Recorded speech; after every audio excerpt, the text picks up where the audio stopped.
One of a Kind with Rob Van Dam is recorded in front of a live studio audience.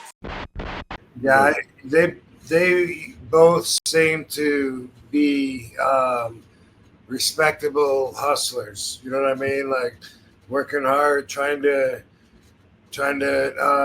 make everything work, and going. You know, they seem to love the business. Drop that down! Kyle Z, want to give him a shout out. He's a member. He's been a member for over the month. So good to see you, Kyle Z. Appreciate you hanging on out. Let's see. We got plenty of super chats already in here, so we'll hit them up here real quick. Maddie, this is a good one here. Thanks for the $2. Yeah. Thoughts on Killer Kross? Yeah. Thoughts on Killer Kross? RVD, see any parallels? Look, I'll go first. Okay.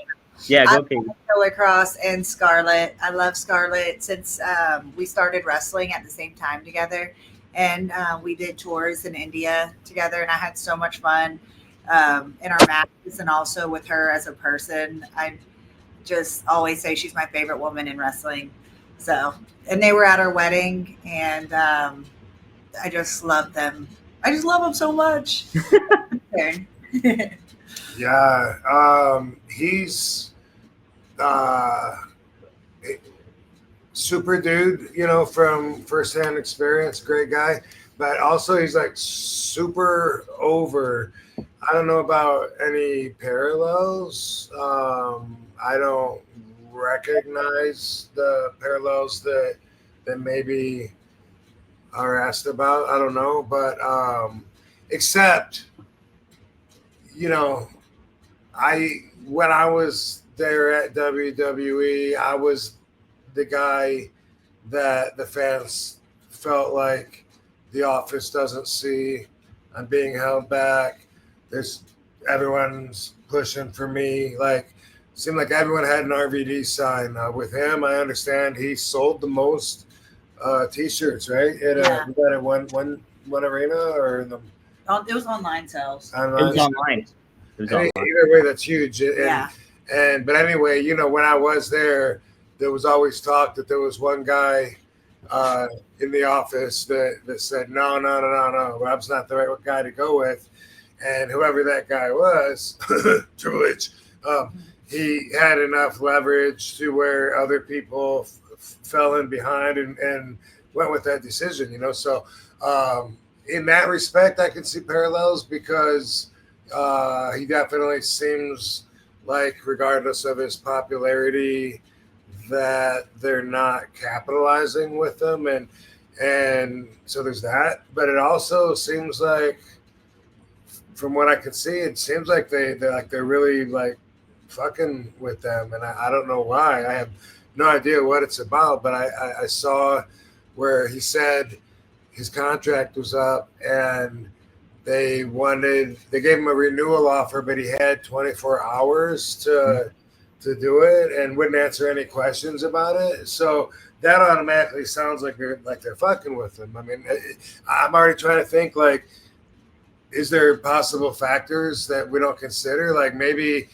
it had to be 24 hours because they were leaving to go overseas, and if he was going to stay on the schedule and not change anything, then they were going to need him to sign that because he was already off contract. I'm trying to think of, you know, possibilities that you know, basic thinkers aren't going to think of. You know, maybe there was a reason because he didn't want time off and something like that. I don't know, but it sounds like they're not. I don't know, not acquiescing to his perceived demand, and that's where it gets into a deep conversation, because, like I said, I was in that position. There's always people, you know, was our truth in that? Is he the exception? Because I was telling Katie not to be pro or negative on any in particular talent, but just trying to take as open mind of a perspective as I can, because I certainly see the situation different now than I did when it was me in the wrestling boots, and I felt like I was being held back. Now, having a bigger picture, I look at it like if you legitimize the guy's position that doesn't see you being there, then whether it's personal or business, it's still business and it's valid. And that guy certainly has the position to call those shots. So if you look at it that way, everybody wants to look at wrestling as being completely scripted. They want to make it so scripted. What other scripted show, weekly show, can you imagine where the audience is telling the producers that their favorite actors would be better for those spots than the actors that the producers choose? Right. Yeah. Mm-hmm. It's like I was saying, like 2.5 Men, a little outdated, but it was a popular fucking scripted weekly show. Can you imagine all the fans saying, man, Ashton Kutcher is fucking, Charlie's cousin, man. He's the fucking, you don't know what you're doing. You're missing out. But,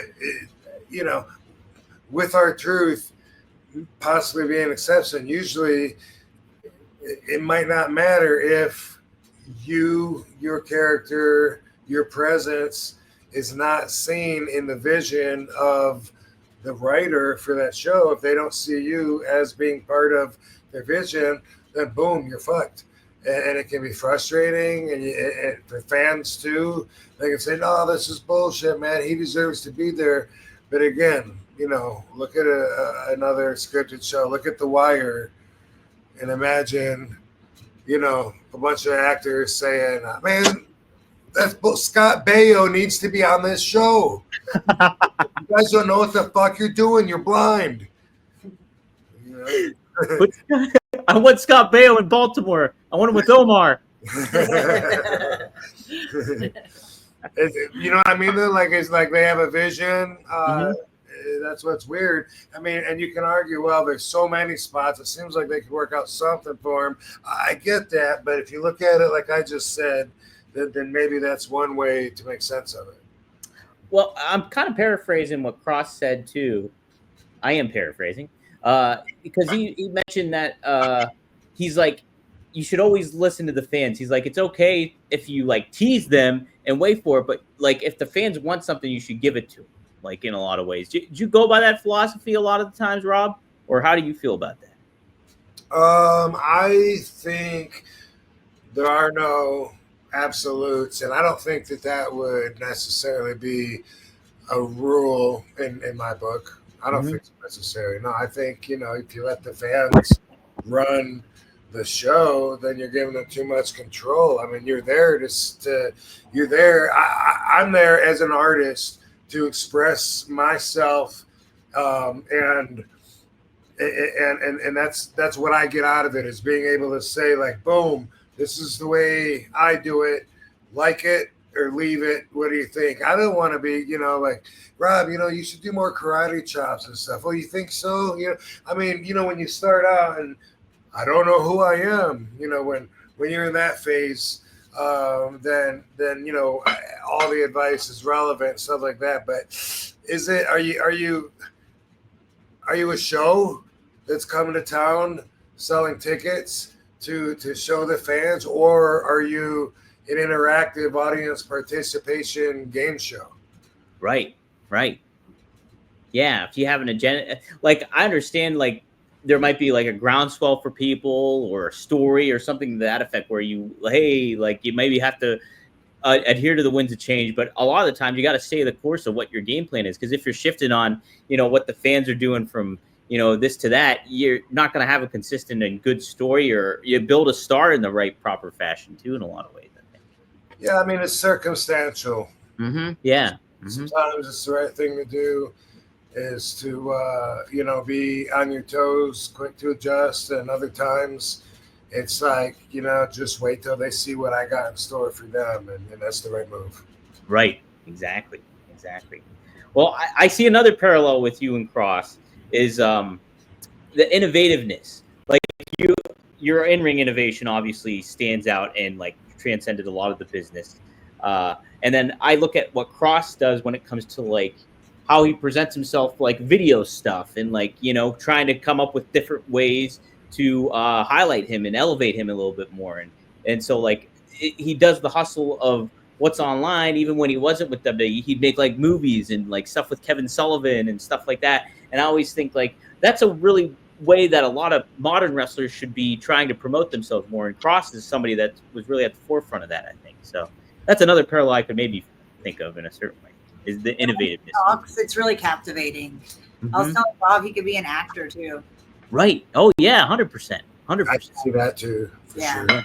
No doubt about it. He's got a great look too and everything. Scarlett too, right? Yeah. So fascinating stuff. What do you think about the idea of this is all like a big elaborate work? Like Someone in the comments said it's a work.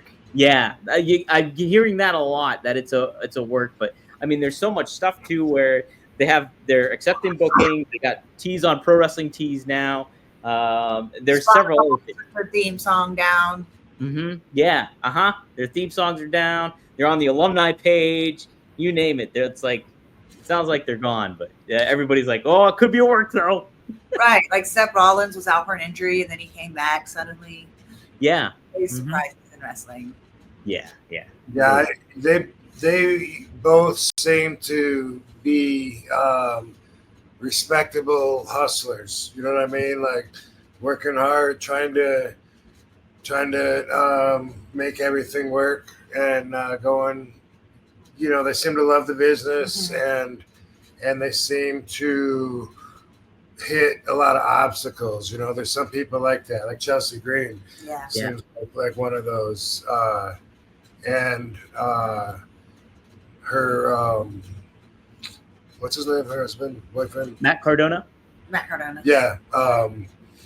He's, you know, they both seem like they're out there hustling. You know, we're working hard, and that's always a respectable quality, you know, in the business. And it seems like when they work that hard and they're talented, and there's like an almost unexplainable resistance that just keeps like popping up, and they don't let it stop them, and they just, you know, keep like, you know, moving around it like you got to do with obstacles, and figure out how to keep the flow going. You know, like that's really admirable, and it seems like that's been their story. So as far as like it being a work, you know, it just seems like they've been on that ride for a while. Right. Yeah, getting released, let back, then released.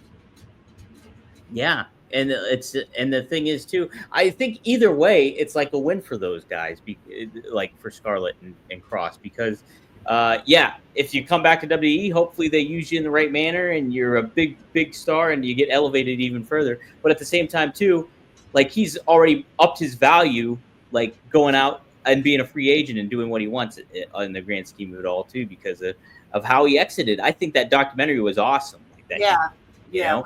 We'll listen to it. Yeah, it was really, really good and like really well done. It's just like, man, what a smart thing to do. If you know you're maybe on the outs with somebody, and you know you just document your exit and then you show it, and then that elevates you on the scene to do other things in other promotions or movies or whatever it may be too. So. Yeah, for a while it seemed like they had like an open relationship with WWE, because they would do shows outside of WWE, which normally that's not allowed. Like the Chris Bay benefit show I did, like Kross wrestled on it. Yeah, that's right. I forgot he did that. Yeah. See, that's cool. He did other signings outside of WWE for his book. Yeah. So that was, yeah. And then WWE even promoted his book like the Tuesday before SummerSlam. It was on NXT. They promoted his book. So yeah, it's an interesting thing. But yeah. I've always loved Kross. I loved his look and what he did and stuff like that. And him and Scarlett are just like this power couple. That's it's a cool vibe. They got a cool vibe going. So yeah, for sure. Hey, let's talk a little bit about Get Blitzed. That's right. When Get Blitzed teamed up with WWE Hall of Famer, NWO founder, and movie star Kevin Nash, alongside his Click This podcast partner and kayfabe king Sean Oliver, Mickey Ray Sinatra and Courtney Sinatra weren't just slapping a name on a can. They were building a THC drink worth remembering. It couldn't be just another effing seltzer. So they made something smoother, faster, creamier, and absolutely legendary. That's right. It is such a good drink. You can get the Kevin Nash Key Lime Pie, and let's talk a little bit about that. They didn't just slap Kevin Nash's name on a can and call it a collab. Get Blitz has been supporting Click This, the Kevin Nash podcast, with the king of kayfabe commentaries himself, Sean Oliver, for almost 2 years now. They've been rocking with the Outsiders long before the drink dropped, so when the time came to create something together, it wasn't forced, it was fate. This is more than a partnership, it's a collision of legends. They teamed up with the 7-foot Oz-like icon himself and his longtime co-host Sean Oliver to make a THC drink that fans would actually feel, not some gimmick. It hits like a jackknife powerbomb, tastes like a lime cheesecake in a can, creamy, citrusy, hard-hitting, you know what, just too sweet. It was flavored and formulated by Mickey Ray Sinatra and Courtney Sinatra in a collaboration with Nash and Oliver. This isn't just branding, it's a handcrafted flavor experience built from the ground up. And we, at One of a Kind with RVD, have a special deal for our listeners. If you use promo code RVD, you can get yourself your own can of Get Blitz Lit Aid, the Kevin Nash Key Lime Pie, or the Sean Oliver Raspberry. Try that out too. If you want a little bit of details about what you get in a can, you get a 5 milligram real Delta 9 THC per can, hemp-derived and federally legal. Nano-emulsified, which hits you harder, with water-soluble THC for fast, smooth absorption. It's a 5 to 15 minute onset, no waiting, no guessing. It's a flavor that slaps. Backed by legends like Kevin Nash, Sean Oliver, and Not Cartoon Animals. Hey, it's also backed by RVD too. So like I said, give it a try. Go to get-blitz.com. Get-blitz.com. Use promo code RVD. Get 15% off. Try yourself one of those Get Blitzed cans, courtesy of Kevin Nash.